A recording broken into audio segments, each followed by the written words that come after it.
I want America first. I always will want America first because I believe a government's priority, a government's obligation is to its own citizens first. But I am still a human being, and I still value human life. I don't think that my life is necessarily more valuable than somebody who's poor coming from Honduras trying to make a better life for themselves here.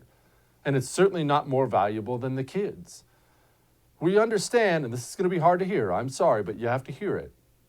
You understand people routinely die on these journeys, right? Kids.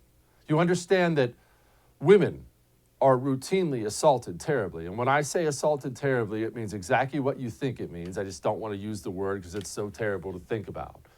There are actual locations where they will take them, trees, and then these scumbags will leave souvenirs at these locations. For the women, they've done that too.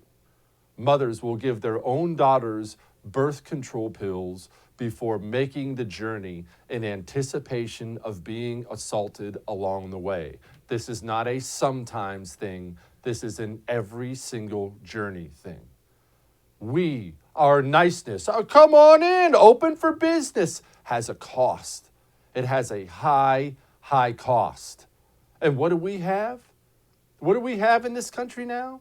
We have scumbags like AOC who still can't manage to shut her mouth. They want to say, what about the surge? Well, first of all, just gut check, stop. Anyone who's using the term surge around you consciously is trying to invoke a militaristic frame. And that's a problem because this is not a surge.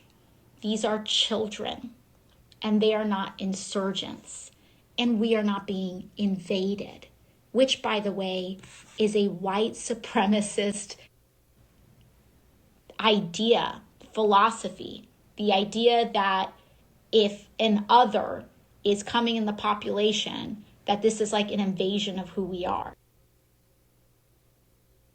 I'm sorry, because we are all now dumber for having listened to that idiot speak about anything.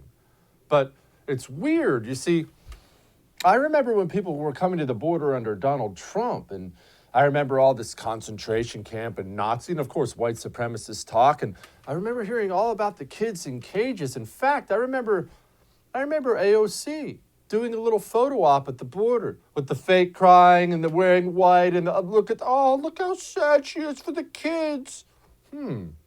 Well, we not only have just as many, if not more, kids in cages now. I'm sorry to tell you, we have kids dying. We have a 9-year-old girl died trying to cross the Rio Grande. Like I said, niceness has a cost. This open borders rhetoric has a cost. Hey, thanks so much for watching the first on YouTube. If you liked what you saw, go ahead and like and subscribe. You heard me, like it, subscribe. You'll get a lot more of it and a lot more of me.